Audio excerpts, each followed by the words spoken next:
नमस्कार, आप सभी का स्वागत है। मैं हूं आपके साथ शुभेंदु सिंह और रुक कर रहे हैं इस वक्त की बड़ी खबर का। उत्तराखंड सरकार के फेलियर पर हरकत में केंद्र सरकार आ चुकी है। चार धाम में हो रही मौत के मामले पर केंद्र सरकार के सख्त निर्देश हैं और केंद्र सरकार ने चारों धामों में आईटीबीपी और एनडीआरएफ को तैनात करने के लिए निर्देश दे दिया है। जरूरत पड़ने पर आर्मी की मेडिकल टीमों को भी इस दौरान चार धाम में तैनात किया जा सकता है। उत्तराखंड के मुख्य सचिव सुखबीर सिंह संधू ने बाकायदा इसको लेकर के जानकारी दी है। वहीं प्रधानमंत्री के निर्देशों के बाद केंद्र सरकार उत्तराखंड में एक्टिव नजर आ रही है। यानी कि केंद्र सरकार की इसमें एक्टिवनेस के बाद अब कहीं ना कहीं प्रदेश की जो सरकार है वो अलर्ट मोड पर आ चुकी है और बाकायदा उत्तराखंड सरकार के अब लगातार चारधाम यात्रा में हो रही मौतों को लेकर के संजीदगी इस पर केंद्र सरकार ने जाहिर की है। चार धामों में आईटीबीपी और एनडीआरएफ की टीम तैनात करने के निर्देश दिए गए हैं। वहीं साथ ही साथ जरूरत पड़ने पर आर्मी की मेडिकल टीमों को भी इस दौरान तैनात किया जा सकता है और जरूरत पड़ने पर जो टीमें हैं उनको बुलाया जा सकता है।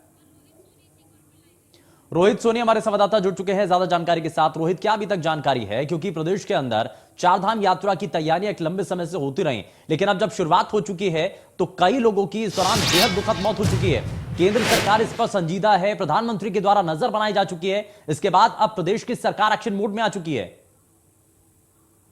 बिल्कुल, देखिए जिस तरह से जो लगातार चारधाम में आने वाले श्रद्धालुओं की मौतों को आंकड़ा जो है लगातार इसमें इजाफा हो रहा है।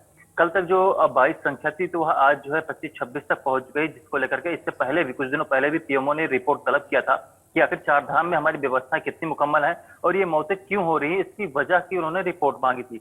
जिसके बाद ही स्वास्थ्य महकमे में हड़कंप मच गया था और उसको लेकर के आनंद फानन में एक रिपोर्ट तैयार किया गया और रिपोर्ट तैयार करने के बाद जो है केंद्र सरकार को भेजा गया और इसके अलावा फिर चारधाम में आने वाले यात्रियों के लिए हेल्थ एडवाइजरी जारी की गई। तो मुख्य रूप से देखें तो स्वास्थ्य महकमे का ही सबसे अधिक फेल्योर इसमें नजर आता है, क्योंकि इससे पहले भी जो लोगों की मौत हुई है, 26 लोगों की मौत हृदय गति रुकने से हुई है। लेकिन अगर हमारे पास ऑक्सीजन की व्यवस्था होती या सही ढंग से कैंप वहां पे मौजूद होते तो शायद इन जो लोगों की यात्रियों की मौत हुई उनको बचाया जा सकता था। लेकिन असल मायने में इसके पीछे कारण क्या है? व्यवस्थाओं का, क्योंकि लंबे समय से तैयारियां चल रही थी, चारधाम यात्रा को लेकर पहले से ही सरकार तैयारियां कर रही थी, लेकिन क्या एकाएक श्रद्धालुओं की बढ़ती जो संख्या है ये एक बड़ा कारण है कि जो व्यवस्थाएं की गई थी वो भी नाकाफी नजर आ रही हैं?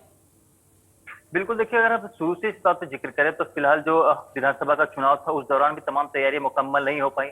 उसके बाद से अब उपचुनाव भी चल रहा है तो तमाम जो मशीनरी है वह इधर उधर व्यस्त है, लेकिन जो व्यवस्थाएं थी व्यवस्थाएं पर्याप्त नहीं की गई शुरू से ही, क्योंकि यात्रियों सरकार को पहले ही पता था। सरकार खुद इस बात का दावा कर रही थी कि इस बार चारधाम यात्रा में आने वाले श्रद्धालुओं का इस बार रिकॉर्ड टूटेगा। यानी 2019 में जो 36 लाख संख्या थी, इस बार वह संख्या रिकॉर्ड टूटने वाला है। सरकार इस बात का इल्म था, क्योंकि 2 साल से लगातार जो है चारधाम की यात्रा बाधित रही है, सीमित संख्या में चलाया गया था यात्रा, लेकिन इस बार श्रद्धालुओं में काफी उत्साह देखा गया और बिल्कुल उत्साह देखा गया। कोरोना संक्रमण का दौर भी था, लेकिन उसके खत्म होने के तुरंत बाद से जब ये चारधाम यात्रा शुरू होती है तो बड़ी संख्या में लोग जुटना शुरू हो जाते हैं और बड़ी लोगों की संख्या इस दौरान चारधाम यात्रा के इस पूरे रास्ते पर नजर भी आती है। रोहित, आप हमारे साथ बने रहिए। लेकिन आईटी